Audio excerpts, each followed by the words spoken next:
தமிழ் மக்கள் பலரது உடலங்களை தாங்கிய மனித புதைக்குழிகள் தமிழர் தாயகமெங்கும் கண்டறியப்படுகின்ற நிலையில் தீர்வுகள் கேள்விக்குறியாகவே நீண்டு செல்கின்றன. இந்த நிலையில் இந்த விடயத்தை சர்வதேச பார்வைக்கு கொண்டு செல்வதுடன் அதனூடாக பாதிக்கப்பட்ட உறவுகளுக்கு நீதி கிடைக்க வலியுறுத்தும் வகையில் அணையா தீபம் போராட்டம் இன்று செம்மணியில் ஆரம்பித்து வைக்கப்பட்டது. 1996களில் சருகாகி போன கிருஷாந்தியின் உறவினர்களால் சுடரேற்றி இந்த போராட்டம் ஆரம்பித்து வைக்கப்பட்டது.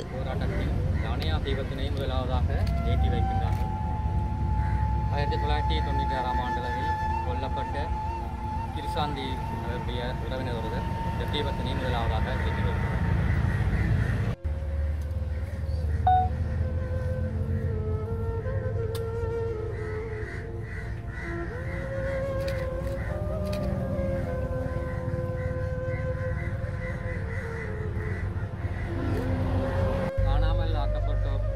சங்கத்தின் பிரதிநிதி ஒருவர் இந்த விளக்கினை ஏற்றினார்.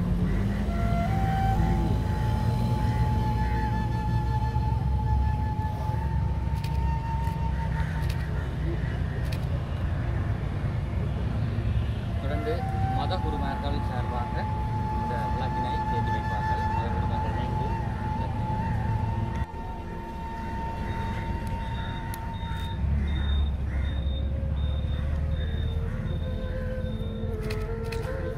அடுத்ததாக ஊடகவியலாளர்கள் சார்பாக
Sí,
என்ன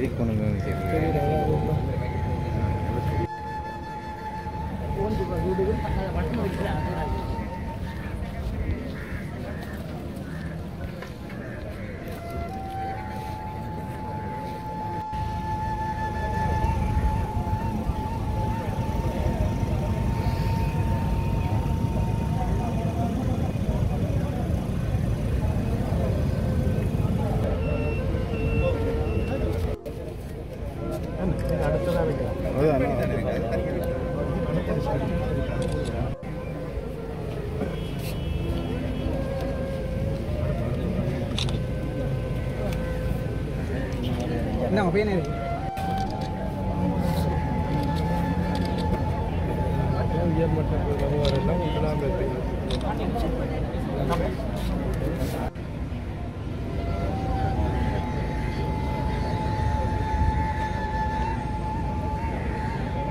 அனைவருக்கும் வணக்கம்.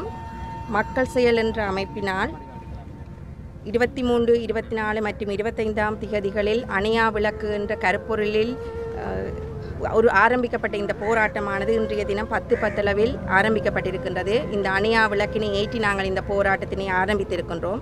இந்த போராட்டத்தினுடைய கருப்பொருளின் அடிப்படையில் நாங்கள் பின்வரும் கோரிக்கைகளை முன்வைத்து நாங்கள் இலங்கை அரசாங்கத்திற்கு அழுத்தம் கொடுக்கும்படி இலங்கை மனித உரிமைகள் ஆணையாளரின் வருகையொட்டி நாங்கள் பின்வரும் அம்ச கோரிக்கைகளை நாங்கள் முன்வைக்கின்றோம். முதலாவது கோரிக்கையாக செம்மணி உள்ளிட்ட மனித புதைகுழிகள் தொடர்பில் ஐக்கிய நாடுகள் மனித உரிமை ஆணையாளரின் அலுவலகத்தின் கீழ் இயங்கும் இலங்கை பொறுப்புக்கூறல் செயற்திட்ட அதிகாரிகள் தொழில்நுட்ப ரீதியான உள்ளீட்டை வழங்கவும் கண்காணிப்பில் ஈடுபடவும் இலங்கை அரசாங்கம் அனுமதிக்க வேண்டும்.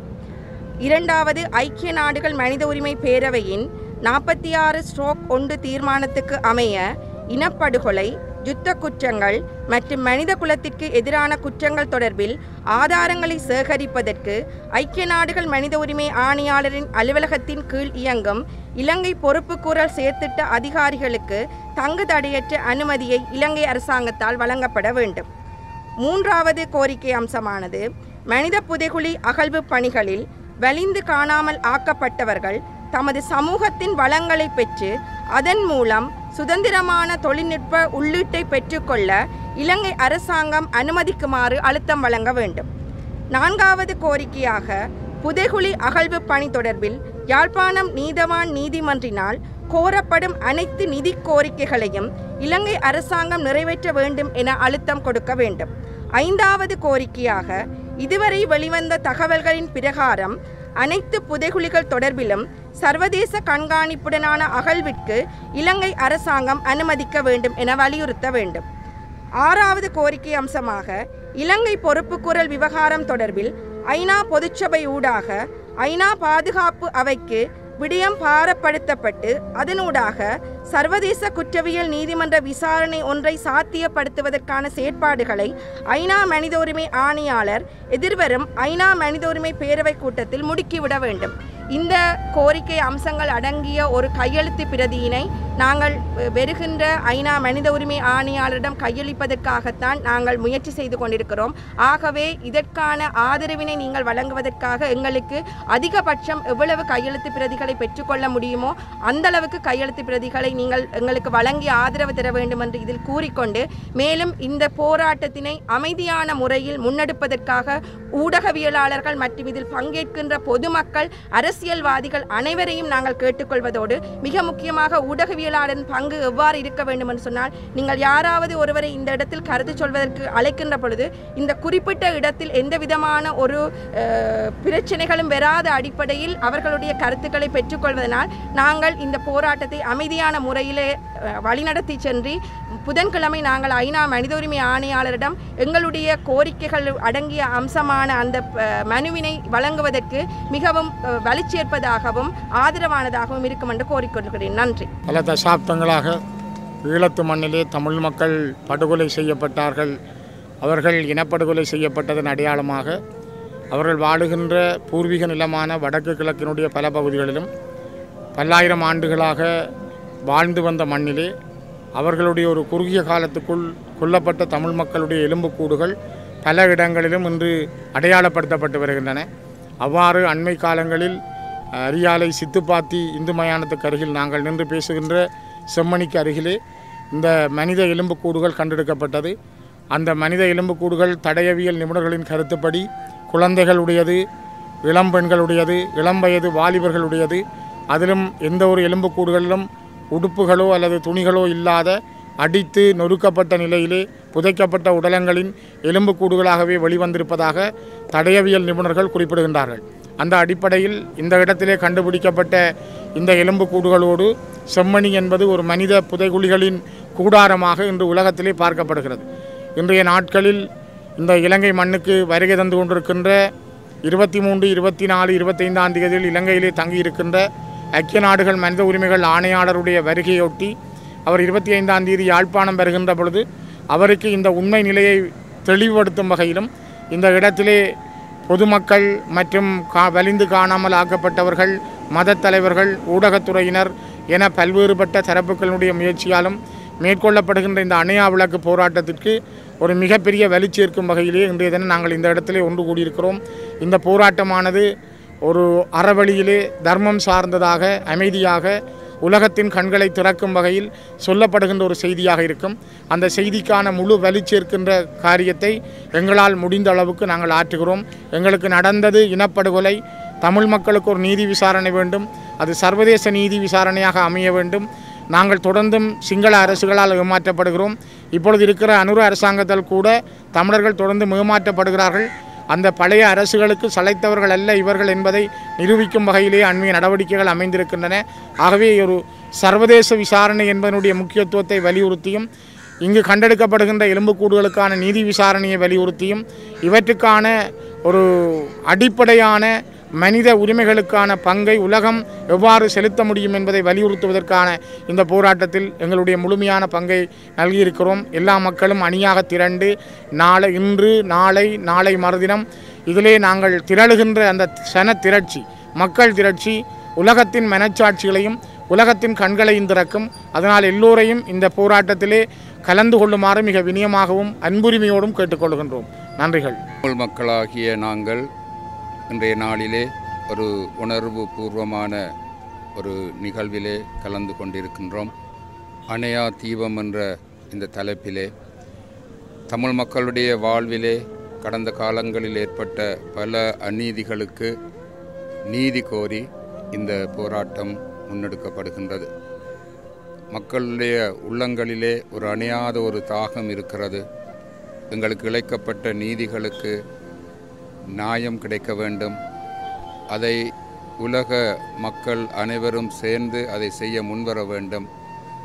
உலக நாடுகளெல்லாம் எங்களுக்கு இழைக்கப்பட்ட அநீதிகளை பற்றி அறிந்திருந்தாலும் ஆனால் அதை பற்றிய எந்த விதமான நீதியும் கிடைக்காமல் மக்கள் பல ஆண்டுகளாக ஒரு அணையாத ஒரு தாகத்தோடு அலைந்து கொண்டிருக்கின்றார்கள்.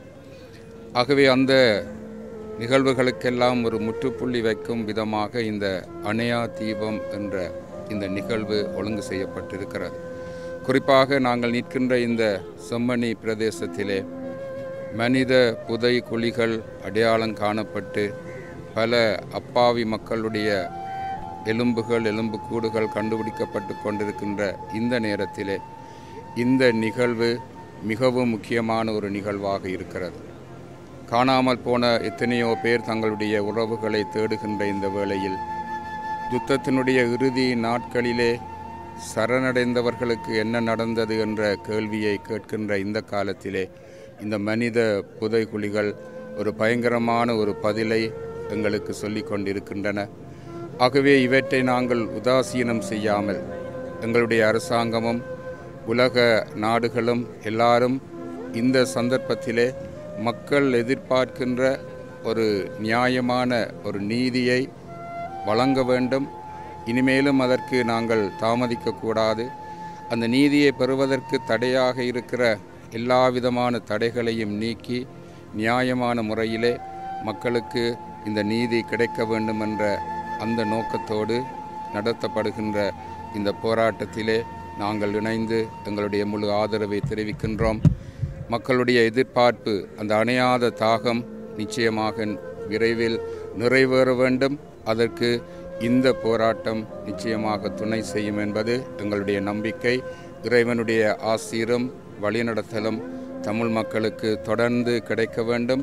அவர்கள் அமைதியோடும் நிம்மதியோடும் வாழுகின்ற காலம் பிறக்க வேண்டும் என்று இந்த வேளையிலே ஆசித்து நிற்கின்றோம். இந்த நிகழ்வை ஏற்பாடு செய்த அனைவருக்கும் எங்களுடைய நன்றிகளை தெரிவித்துக் கொள்கின்றோம். என்னென்றால் இந்த செம்மணியில் இந்த போராட்டம் ஒரு அரசியலையும் தாண்டி எங்களோட உறவுகளுக்காக நடக்கிற போராட்டம். இதில் முக்கியமான விஷயம்னு சொன்னால் ஐநாவிலிருந்து United nation high commissioner Walker டர்க்கர் நான் நினைக்கிறேன் 2009 ஒருக்கா வந்த பிறகு 2016 ஒருக்கா வந்த பிறகு 2016ஆம் ஆண்டு வடக்கு மாநிலத்துக்கு வர விடையில் அரசாங்கம். அப்போ இருந்த நல்லாட்சி அரசாங்கத்தின் எங்களுடைய முட்டுத்தூண்களும் இனப்படுகொலை நடக்கலேண்டே சொல்லிட்டோம் அந்த காலத்தில். அதால் அவர்கள் வரையில் 2024ஆம் ஆண்டு அழைக்கப்பட்டது. ஆனால் 2025ஆம் ஆண்டு தான் அவர் வரார். 2024ஆம் ஆண்டு தான் முதல் வாரம் இருந்தது. நான் நேரடியாக வோக்கர் டர்க்கருடைய பர்சனல் செக்ரட்டரிக்கு ஒரு லெட்டர் ஒன்று எழுதியிருந்தேன். அதை நீங்கள் பார்த்துருப்பீங்கன்னு நினைக்கிறேன். என்னென்றால் பாராளுமன்றத்தில் நாளைக்கு பின்னேரம் 4:30 கட்சி தலைவர்கள் மாத்திரம் சந்திக்கின்ற ஒரு சந்திப்பு ஒன்று ஏற்படுத்தப்பட்டிருக்கிறது. நேரடியாக வோக்கர் டர்க்கர் அவர் இந்த முறை வோக்கர் டர்க்கரை இங்கே வரவிடாமல் தடுப்பதற்கு மேக்சிமம் ட்ரை பண்ணுகிறார்கள். ஆனால் புலம்பெயர் தமிழர்கள் ஏற்கனவே கனடாவிலிருந்தும் பிரான்சிலிருந்தும் லண்டனில் இருந்தும் கட்டாயம் யாழ்ப்பாணம் போகணும் என்ற ஒரு நிலைமைக்கு ஜெனீவாவில் போய் அந்த நிலைமை கொண்டுட்டோம். அதில் வருவர். நாளைக்கு பின்னேரம் 4:30 வோக்கர் டர்க்கரோட பாராளுமன்றத்தில் எனக்கு ஒரு மீட்டிங் ஒன்று இருக்கிறது. அதில் நான் நினைக்கிறேன் கட்சி தலைவர்கள் என்ற சாத்தியத்தில் 13 கட்சி தலைவர்கள் வருவார்கள். அதில் நானும் ஸ்ரீதரன் ஐயாவும் செல்வம் அடக்கலநாதனும் அதில் வரலாம் என்று நினைக்கிறேன். அதில் செல்வமாண்டில் அடக்கலநாதன் ஐயாவும் ஸ்ரீதரன் ஐயாவும் வருவார்கள் என்ற ஒரு நம்பிக்கை எனக்கு இருக்குது. முள்ளிவாய்க்காலில் நடந்தது இனப்படுகொலை என்றதை அட்லீஸ்ட் ஆங்கிலத்தில் சொல்ல முடியாட்டிலும் நாங்கள் சொல்லிக்கையாவது தயவுசெய்து எங்களோட ஹெல்ப் பண்ணணும்னு நாங்கள் எதிர்பார்க்குறோம். ஏனென்றால் நாளைக்கு நான் பாராளுமன்றத்துக்கு போகக்கூடாண்டு மேக்சிமம் தடை எனக்கு ஏற்படுத்தப்பட்டிருக்கிறது. மிகப்பெரிய ஒப்பந்தங்கள் கேட்கப்பட்டிருக்கிறது. வர வேண்டாம், ஏதாவது ஒரு காரணத்துக்காக வர வேண்டாம் என்று நான் இன்றைக்கு நாளைக்கு எங்கேயாவது அன்றாவரத்தில் வச்சு பிடிச்சா ஒழிய மற்றபடி நாளைக்கு பின்னர் 4:30 நான் நிற்பேன். எங்களுடைய சிந்துபாத்தி மைதானம் உட்பட 2009ஆம் ஆண்டு இனப்படுகொலை உட்பட எங்களுடைய மண்டதீவில் டக்ளஸ் தேவானந்த ஐயா அவர்களுடைய காலங்களில் நடந்ததாக கூறப்படுகிற படுகொலைகள் உட்பட சகல படுகொலைகளும் நாளைக்கு வோக்கர் டர்க்கருக்கு எழுத்து மூலம் ஆவணம் வழங்கப்படும். அதுக்குரிய டாக்குமெண்டேஷன் எல்லாமே செய்துட்டேன். அதை கொடுக்கக்கூடாது மேக்சிமம் ட்ரை பண்ணுகிறார்கள்.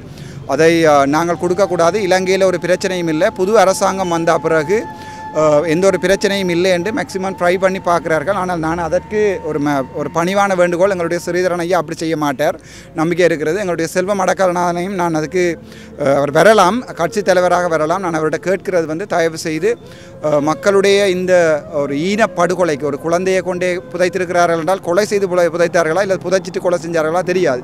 அப்படியான ஒரு மனித இனப்படுகொலைக்கு மேலான ஒரு பாரிய புதைக்குழின்ற அன்றைக்கு எனக்கு நேரம் முன்னுக்கு தான் எங்களுடைய ஸ்ரீதரன் ஐயாவும் ஹர்ஷன நாணயக்காரவும் அடிபடுகிறார்கள். ஸ்ரீதரன் ஐயா 27 செக்ஷனில் தமிழில் கேட்கிறார் கேள்விகளை.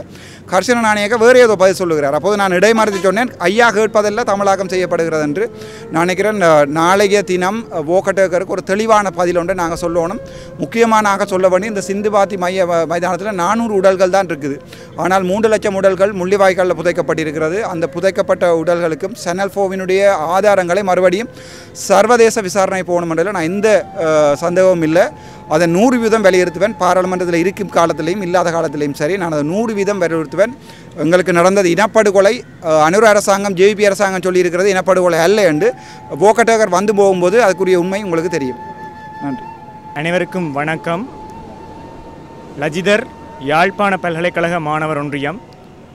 இன்றைக்கு அணையா விளக்கு போராட்டம் செம்மணியில் படுகொலை செய்யப்பட்ட எங்கள் உறவுகளுக்கான நீதி வேண்டி சர்வதேசத்திடம் ஒரு கோரிக்கையாகவே இந்த போராட்டத்தினை நாங்கள் மக்களாக இணைந்து முன்னெடுத்திருக்கின்றோம். செம்மணியில் 1995 படுகொலை செய்யப்பட்டு புதைக்கப்பட்ட எங்களுடைய மக்களுக்கான தீர்வுகள் இன்றளவும் கிடைக்கப்பெறவில்லை.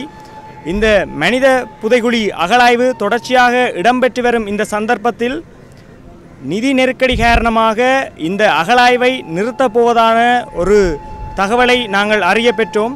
எந்த ஒரு காரணத்திற்காகவும் இந்த அகழாய்வை எதற்காகவும் இடைநிறுத்தக்கூடாது என்பதனை நாங்கள் கேட்டுக்கொள்கின்றோம். சர்வதேசம் நேரடியாக தலையிட்டு தொடர்ச்சியாக இந்த அகழாய்வில் தங்களையும் ஒரு பங்காளராக இணைத்து கொண்டு இந்த அகழாய்வின் நியமங்களை சர்வதேச தரத்துக்கு உட்பட்டு தொடர்ச்சியாக நடத்த வேண்டும் என்பதனே எங்களுடைய கோரிக்கையாக இருக்கின்றது. இது மட்டுமல்லாது தொடர்ச்சியாக இந்த அகழாய்வில் எங்களுடைய மருத்துவ வீட மாணவர்கள், ஃபொரன்சிக் டிபார்ட்மெண்ட் ஸ்டூடெண்ட்ஸ் இந்த அகழாய்வில் ஒரு பகுதியினராக முதலாம் கட்ட அகழாய்விலிருந்து பணியாற்றியிருந்தார்கள். இரண்டாம் கட்ட அகழாய்விலிருந்து எங்களுடைய தொல்லியல் துறை மாணவர்கள், ஆர்கியாலஜி ஸ்டூடெண்ட்ஸ் எங்களுடைய கலைப்பீடாதிபதியின் ஒத்துழைப்புடன் தொடர்ச்சியாக இரண்டாம் கட்ட அகழாய்வில் பணியாற்ற இருக்கின்றார்கள். நாங்கள் வெறுமனே போராட்டத்தில் மட்டுமில்லாமல் இந்த அகழாய்விலும் தொடர்ச்சியாக யாழ் பல்கலைக்கழக மாணவர்களாக எங்களை ஈடுபடுத்தி இருக்கின்றோம். இந்த அகழாய்விலிருந்து எங்களுடைய மக்களுக்கான நீதிகள் வெட்ட வெளிச்சத்துக்கு வர வேண்டும். மன்னார் புதைகுழியைப் போலவோ இல்லாவிட்டால் கொக்கு தொடுவாய் புதைகுழியைப் போலவோ இந்த அகழாய்வு இடைநிறுத்தப்படக்கூடாது, தொடர்ச்சியாக முன்னெடுக்கப்பட வேண்டும். இது மட்டுமில்லாமல் இதில் குற்றமிழைத்திருந்தால் அவர்களுக்கு தொடர்ச்சியான சர்வதேசத்துக்கு உட்பட்ட ஒரு தண்டனை கிடைக்கப்பெற வேண்டும் என்பதற்காகவே சர்வதேச குற்றவியல் நீதிமன்றில் இந்த இலங்கை அரசாங்கத்தினை பாரப்படுத்த வேண்டும் என்று நாங்கள் கேட்டுக்கொள்கின்றோம். இந்த வேளையில் உயர்ஸ்தானிகர், அதாவது ஐநாவினுடைய உயர்ஸ்தானிகர் தற்போது யாழ்ப்பாணத்துக்கு வருகை தந்திருக்கின்றார். அவ்வாறு வருகை தந்தவர் இந்த செம்மணி நிலப்பகுதிக்கு வந்து இந்த மயான அகழ்வு, இந்த மனித புதைகுழி அகழ்வு பற்றிய விடயங்களை தெரிந்து கொண்டு இங்கு வந்து பார்வையிட வேண்டும். அது மட்டுமில்லாமல் இந்த போராட்டத்துக்கும் வந்து இந்த அணையா விளக்குக்கு ஒரு மலரஞ்சலியாக செலுத்திவிட்டு செல்ல வேண்டும். ஏனென்றால் 2009 எங்களுடைய மக்கள் கொத்து கொத்தாக படுகொலை செய்யப்படும் சந்தர்ப்பத்தில் எங்கள் மக்கள் யுஎன்ஐ நோக்கி, ஐநாவை நோக்கி இங்கே நில்லுங்கள் என்று ஒரு கோரிக்கையை முன்வைத்தார்கள். ஆனால் அவர்கள் எங்களை மறுதளித்து விட்டு சென்றிருந்தார்கள். அப்போது ஐநா நின்றிருக்குமாக இருந்தால் இவ்வளவான மக்கள் தொகை வந்து படுகொலை செய்யப்பட்டிருக்கின்றது, ஒரு இனப்படுகொலை நடைபெறுவதற்கான சாத்தியங்கள் குறைந்திருக்கும். ஆனால் இவ்வேளையாவது நீங்கள் வந்து இந்த செம்மணி மனித புதைகுழி அகழாய்வில் நீங்கள் ஐநா வந்து நேரடியாக தலையிட வேண்டும் என்பதே பல்கலைக்கழக மாணவர் ஒன்றியமாக எங்களுடைய கோரிக்கையாக இருக்கின்றது.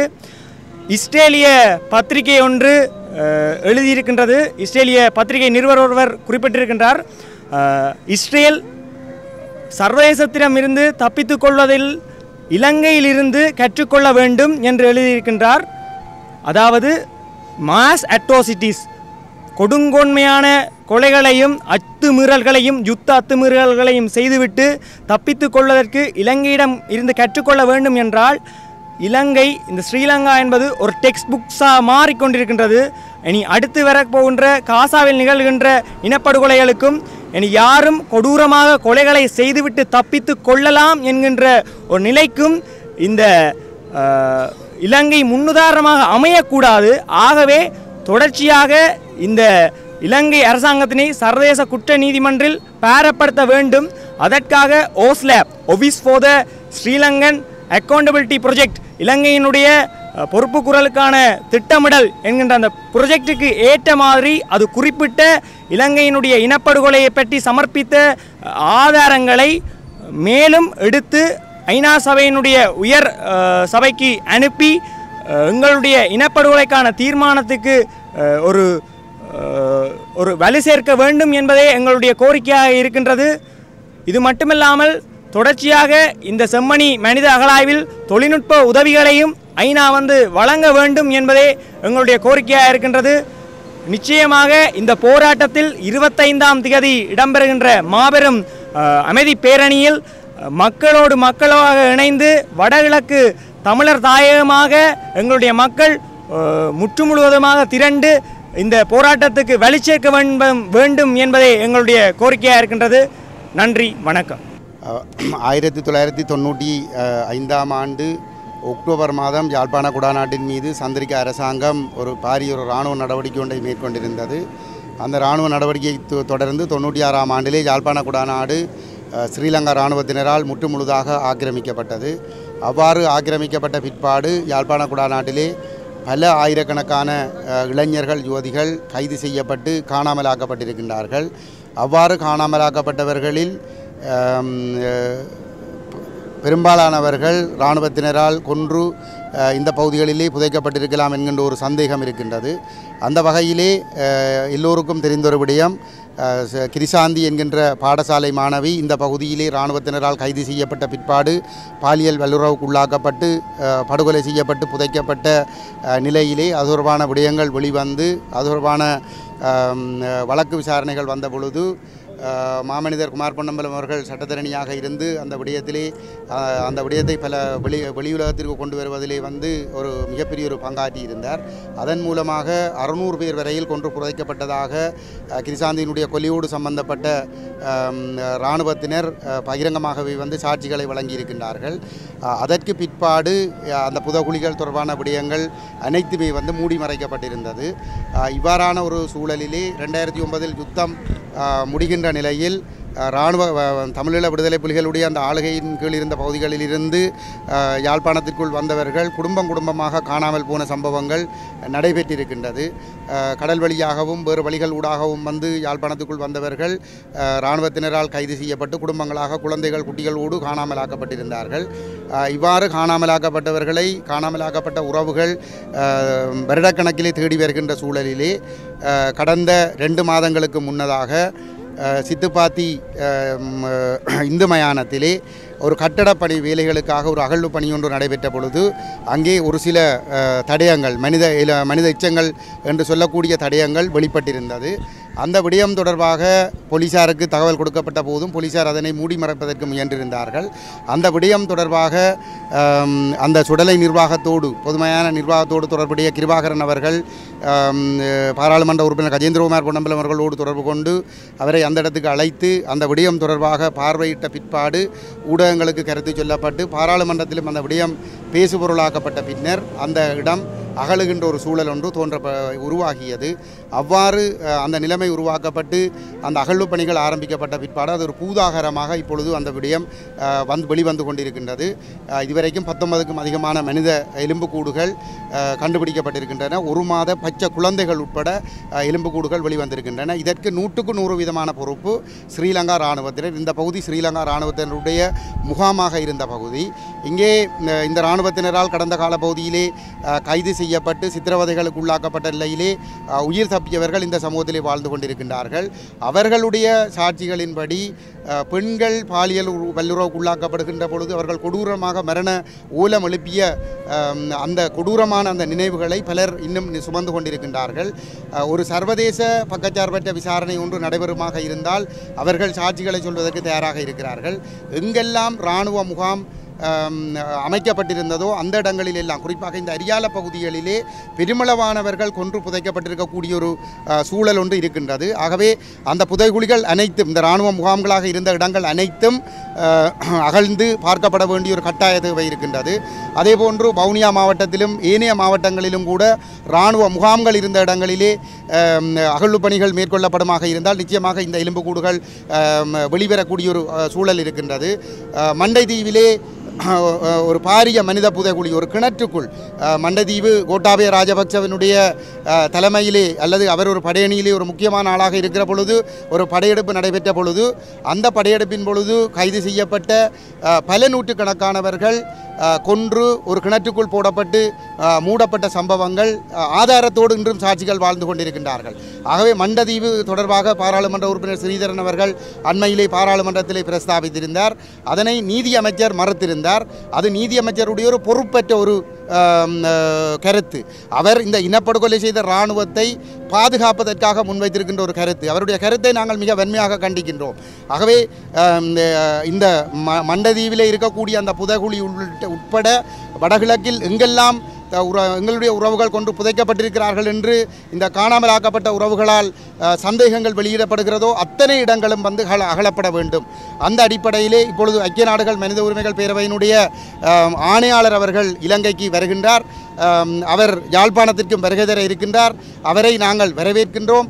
அவரிடம் நாங்கள் கேட்கின்ற விடயம் என்னவென்று சொல்லி சொன்னால், தயவு செய்து 15 வருடங்களாக இந்த மனித உரிமைகள் பேரவை ஒரு தவறு இழைத்திருக்கிறது. இனப்படுகொலை செய்த அரசாங்கத்திடமே இந்த பொறுப்புக்கூறலை ஒப்படைத்திருக்கின்றது. அதன் காரணமாக பாதிக்கப்பட்டவர்களுக்கு நீதி கிடைக்கவில்லை. ஆகவே அந்த மனித உரிமைகள் பேரவை உடனடியாக அந்த தவறை திருத்தி இந்த பொறுப்புக்கூறல் விவகாரத்தை சர்வதேச குற்றவியல் நீதிமன்றத்துக்கு கொண்டு செல்வதற்கு நடவடிக்கை எடுக்க வேண்டும். ஐக்கிய நாடுகள் சபையினுடைய செயலாளர் நாயகம் யுத்தத்துக்கு பிற்பாடு இலங்கைக்கு விஜயம் செய்து அவர் நியமித்த நிபுணர் குழு அறிக்கை சமர்ப்பித்த அறிக்கையின் அடிப்படையிலே யுத்த குற்றங்கள், மனித குலத்துக்கு எதிரான குற்றங்கள் நடந்திருக்கிறது என்பது சுட்டிக்காட்டப்பட்ட நிலையிலே அந்த அறிக்கையை மனித உரிமைகள் பேரவையினுடைய தலைவருக்கு பாரப்படுத்திய ஐநா செயலாளர் நாயகம் அதன் மீது நடவடிக்கை எடுக்க வேண்டும் என்று கேட்டிருந்தார். அந்த ஐநா செயலாளர் நாயகத்தினுடைய கோரிக்கையின் அடிப்படையிலே தான் 2012ஆம் ஆண்டு மார்ச் மாதம் இலங்கை தொடர்பான ஒரு பொறுப்புக்கூறல் விவகாரத்தை மனித உரிமைகள் பேரவை ஐநா மனித உரிமைகள் பேரவையிலே ஒரு தீர்மானமாக கொண்டு வந்திருந்தார்கள். அந்த தீர்மானம் இனப்படுகொலை செய்த இலங்கை அரசாங்கமே அதனை விசாரிக்க வேண்டும் என்று வலியுறுத்துவதாக இருந்தது. ஆனால் அந்த தீர்மானத்தின் மீது 15 ஆண்டுகள் கடந்தும் எந்த விதமான நடவடிக்கைகளும் எடுக்கப்படவில்லை. மாறாக இனப்படுகொலை செய்த இராணுவத்தினரை பாதுகாக்கின்ற செயல்பாடுகளைத்தான் மஹிந்த ராஜபக்ச அரசாங்கமாக இருக்கலாம், கோட்டாபய ராஜபக்ச அரசாங்கமாக இருக்கலாம், அல்லது ரணில் விக்ரமசிங்க அரசாங்கமாக இருக்கலாம், அல்லது இப்பொழுது இருக்கிற அனுரகுமார திசாநாயக்க அரசாங்கமாக இருக்கலாம். சகலரும் இனப்படுகொலை செய்த இராணுவத்தினருக்கு பட்டங்கள், பதவிகள், புகழாரங்களை சூட்டுவதிலும் அவர்களை பாதுகாப்பதிலும் தான் தீவிரமாக ஈடுபட்டு கொண்டிருக்கின்றார்கள். ஆகவே 15 ஆண்டுகளாக இந்த மனித உரிமைகள் பேரவையினுடைய பொறுப்புக்கூறல் தொடர்பான விவகாரத்திற்கு அரசு ஒத்துழைக்க மறுத்திருக்கிற அதே நேரத்தில், இனப்படுகொலையாளிகளை பாதுகாத்து வருகின்ற அதே நேரத்தில் பாதிக்கப்பட்டவர்கள் பலர் இறந்து போயிருக்கிறார்கள், சாட்சியங்கள் பல இறந்து போயிருக்கின்றன. ஆகவே இனிமேலும் காலத்தை நீடிக்கக்கூடாது. 2021ஆம் ஆண்டு தை மாதம் 15ஆம் தேதி வடக்கு கிழக்கில் இருக்கக்கூடிய தமிழ் மக்களால் தெரிவு செய்யப்பட்ட பாராளுமன்ற உறுப்பினர்கள் அனைவரும் கூட்டாக இணைந்து, வடகிழக்கில் இருக்கக்கூடிய மத தலைவர்கள் கூட்டாக இணைந்து, வலிந்து காணாமல் ஆக்கப்பட்ட உறவுகள் கூட்டாக இணைந்து, சிவிலமைப்புகள் கூட்டாக இணைந்து 2001 தை 15ஆம் தேதி ஐக்கிய நாடுகள் மனித உரிமைகள் பேரவையினுடைய ஆணையாளருக்கு ஒரு அவசர கடிதம் ஒன்று எழுதப்பட்டது. தயவு செய்து உங்களிடம் கொடுக்கப்பட்ட பொறுப்பை நீங்கள் உரிய முறையில் நிறைவேற்றுவதற்கு இலங்கை அரசு ஒத்துழைக்கவில்லை. ஆகவே அந்த ஐக்கிய நாடுகள் சபையினுடைய செயலாளர் நாயகத்தினுடைய அறிக்கையை மீளவும் அவருக்கு பாரப்படுத்தி பாதுகாப்பு பொதுச்சபை ஊடாக பாதுகாப்பு சபைக்கு சமர்ப்பித்து சர்வதேச குற்றவியல் நீதிமன்றத்துக்கு கொண்டு செல்வதற்கு நடவடிக்கை எடுக்க வேண்டும் என்று வலியுறுத்தி ஒரு கடிதம் எழுதப்பட்டிருந்தது. அந்த கோரிக்கையை தான் நாங்கள் இன்றும் மீண்டும் வலியுறுத்துகின்றோம். தயவு செய்து ஐக்கிய நாடுகள் மனித உரிமைகள் பேரவையினுடைய ஆணையாளரை நாங்கள் வரவேற்கின்றோம். அவர் இந்த செம்மணிக்கு மட்டுமல்ல, வடகிழக்கில் எங்கெங்கெல்லாம் புதைகுழிகள் தோண்டப்பட்டதோ அந்த இடங்களுக்கெல்லாம் விஜயம் செய்ய வேண்டும். அதே நேரத்தில் எங்களுடைய மக்களுடைய நிலங்களிலே சட்டவிரோதமாக விகாரைகள் அமைக்கப்பட்டிருக்கிற தையெட்டி, குருந்தூர் மலை மற்றும் குச்சவெளி போன்ற இடங்களுக்கும் நேரடியாக சென்று பார்வையிட வேண்டும். மயிலத்தமடு, மாதவனை பகுதிகளை சென்று பார்வையிட வேண்டும். இவ்வாறான இடங்களையும் பார்வையிட்டு எங்களுக்கு எதிராக தொடர்ந்தும் இடம்பெறுகின்ற கட்டமைப்பு சார் இனஅழிப்புக்கு ஒரு நிரந்தர முற்றுப்புள்ளி வைக்கக்கூடிய விதமாக அவர்களுடைய அவசரமான தலையீட்டை செயல்பாட்டை நாங்கள் கோரி நிற்கின்றோம். ஆகவே மனித உரிமைகள் பேரவையினுடைய ஆணையாளர் அவர்கள் உடனடியாக இந்த பொறுப்புக்கூறல் விவகாரத்தை சர்வதேச குற்றவியல் நீதிமன்றத்துக்கு பாரப்படுத்துவதற்குரிய நடவடிக்கைகளை எடுக்க வேண்டும் என்பதனை இந்த இடத்திலே நாங்கள் மிகவும் வினயமாக பாதிக்கப்பட்ட மக்கள் சார்பாக வேண்டி நிற்கின்றோம்.